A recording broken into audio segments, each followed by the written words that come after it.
What is good with y'all boys, man? RDK back here with another NBA 2K25 My Career video, guys. And in this one, we're going to just go over some of the best My Career settings that I use. There's a few new ones this year. I've been playing My Career since My Career came out in 2K10. And settings has been a big thing for me. I always customize settings the first thing I do once I get in to My Career. So nothing has changed here in 15 years. We're still going to get these settings right for the best offline My Career experience that I can give you. If you're new to the channel, guys, leave a like, subscribe if you're new, and let's get right into it. So from your menu, no matter where you're at, just go ahead and press that start button. But you do have to be in My Career, obviously. But go ahead and press that start button and go to options. Our first thing we're going to go to is settings here. I play on Hall of Fame myself, but don't let the fact that Hall of Fame is the hardest and you just have to play on that to be the best. No, play on whichever difficulty you want that's going to make you have the most fun with the game, whether that's rookie or Hall of Fame or whatever it is in between.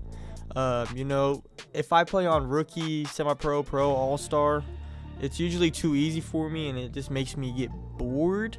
Just blowing teams out every game, it's not fun. So that's why I go on Hall of Fame. Some games there is a challenge on Hall of Fame. It is harder to make shots. Your teammates might be a little dumber.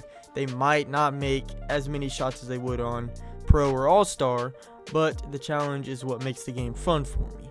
Now, if you just want to come out here and just go crazy and just blow teams out, then go on rookie, semi-pro, pro, something like that. So, yeah, difficulty, kind of user preference. I play on Hall of Fame for the challenge. And yes, sometimes it is hard for me, but that is why I like it. Quarter length, guys. Sorry, I had to take a quick drink of water there. Been talking too much. Quarter length, I do 10 minutes. I've done 10 minutes every year since I've played My Career. Again, user preference. I think 10 minutes is decent enough to get realistic stats and stuff like that. Maybe go 11 if you're not getting those quite realistic stats as you want. That's why I play offline My Career, is for the realism of it. I try to make it kind of realistic when I play from every decision that I make on and off the court and stuff like that. So 10 to 12 minutes I would recommend. Secondary nickname, you could pick whatever you want them to call you. Instead of MP, I used to always pick Shorty, and I don't think it's in here anymore, but I always used to make like 5'9" builds, which is ironic because this year the 5'9" builds are back. But you know, I'm just gonna stick it with MP for now, but you can change it to whatever you want. RDK is my social media handle. You can change that to whatever you want. Jersey number, again, whatever you want. My player trade value. This basically says if you request a trade, let's say I'm a 90 overall point guard and I request a trade to let's say the Cavaliers. Do I want my trade value to be high or normal? High would be more realistic, meaning if I was a 90 and I got traded to the Cavs, maybe they would trade Jared Allen for me.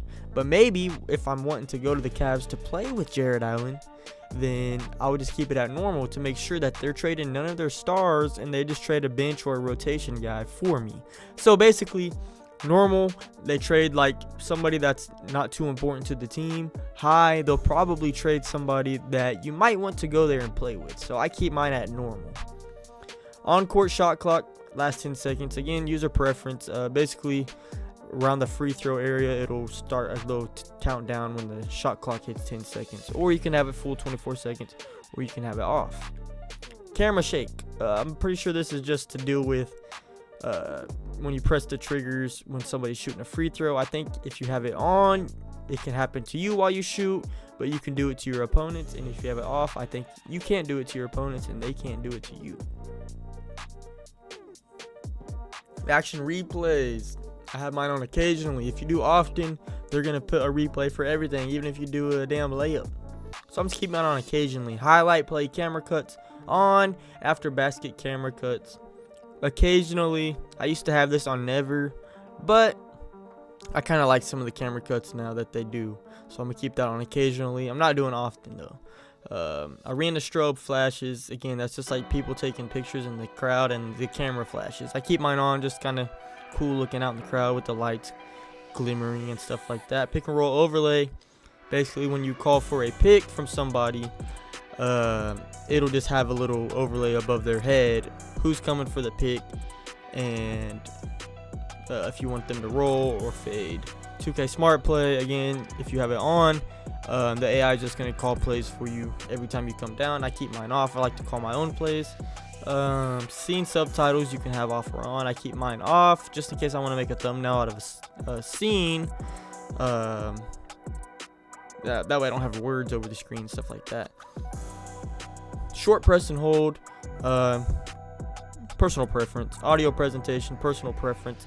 Mine's custom because I have the 2K, I can't even talk. I have the music, basically, the music volume down. So, second thing we're going to do is coach settings, guys. Adaptive coaching engine, offense and defense. So basically, if you would like to do the gameplay on your own or let the CPU do it for me. I like to do it on my own, so I like to set my matchups while I'm out on the court, and I like to run my own plays. So I'm just going to keep that on offense and defense. Offensive play vision, user plays only. It's not only plays that are called for you, but it's any play that your player calls, it'll show that. Play vision display, I have it on full, basically just showing you where to go when the play is ran. You can have it light so it's not so many arrows all over the court, or you can have full to kind of get a complete breakdown on where to go, set picks and stuff like that. Play calling messages, I do show all. I'm not sure what this is actually. I think it's just like a little message on top of your player, like announcing that they're calling a play or something like that. Offensive play calling is manual. Defensive play calling is manual. Again, you can call your own plays here. On defense, you can pick your own sets and stuff like that. Team communication, offense and defense, I have on. So basically, if I'm getting somebody setting a pick on me, maybe my big man might say, hey, go ahead and go under that. And it'll have a message displayed on top of his head saying to go under or over or stuff like that, maybe to come help or switch or something like that. Freelance series order, static, personal preference, repeat on success. Basically, if something works, it's just going to keep doing that. Teammate cut to basket is on auto. I think on auto, it's cool because they'll cut to the basket themselves, and also you can still do it manually by having them cut. But if you set this to manual, I don't think they'll cut by themselves. So really, auto is basically manual and auto. Now we go to the controller settings. Now this is not only for MyCareer, but maybe for some other game modes too. I play with vibration on. A lot of players don't like it. I personally do.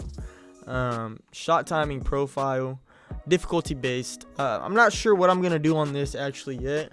A lot of people are saying just go with the high risk reward. Basically, shot timing profile, you got your, we'll say real player percentage, meaning you don't have to time your jump shots on real player percentage. It's just gonna kind of go how good of a shot it is, how covered you are, and you're not gonna have to time it. Timing will have nothing to do with it. Just there's other factors into whether the shot goes in or not. Low risk reward, meaning low risk, I mean, it's a low risk reward, so yeah, it's easier, but you're not gonna get as good benefits from it. Normal risk reward is, Mike Wang said that normal is what 2K has always been on for the previous years.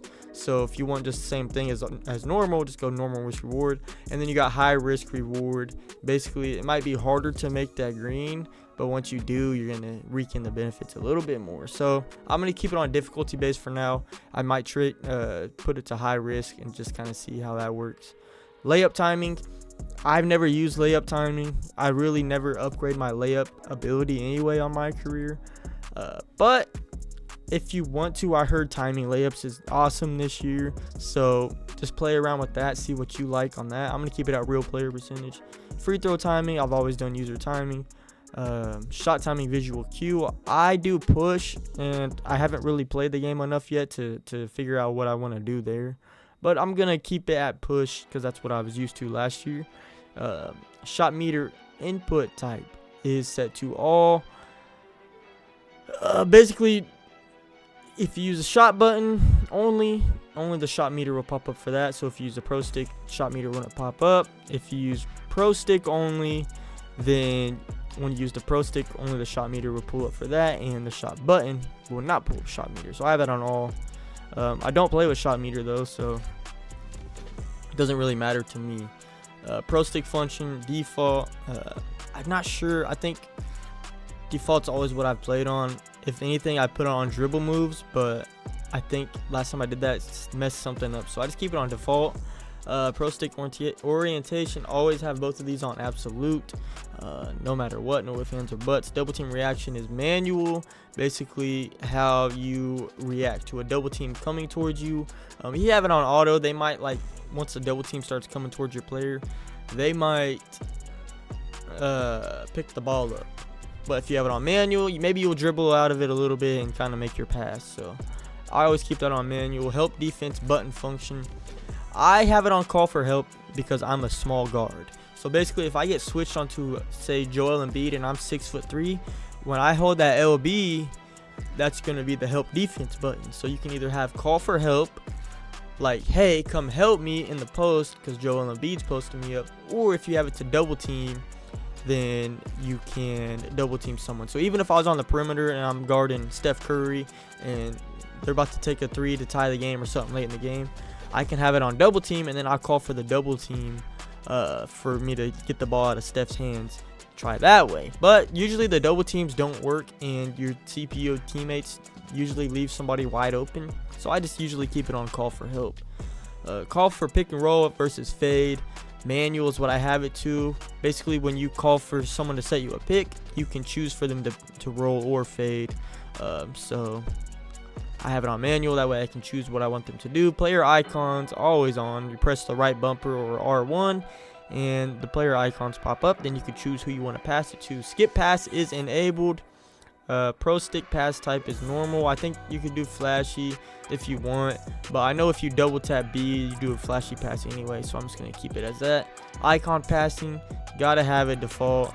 You gotta be using icon passing, man. You got to learn those buttons. Receiver control, receiver get open.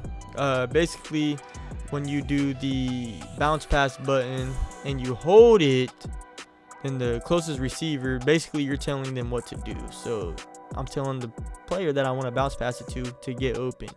Hold the lob pass button. Basically, if you hold Y or triangle, it does a skip pass instead of a cut to basket. Passive dribble hand switches, disable that. Basically, if you're just standing there and you left your controller alone and my player is just standing at the court, at half court, he's going to dribble left to right, left to right, left to right. I have this disabled so he keeps that ball in his same hand. So he's just dribbling left, left, left, left. That way, once you want to do a combo, you know which ball the hand is in, or which hand the ball is in, and you can make your move from there. Pro stick defense, camera relative. Pro stick defense is using that right stick kind of to contest shots and steal the ball and stuff like that. Shading indicator on. Basically, it just indicates where you should be shading or if you are shading. Who to guard I have off.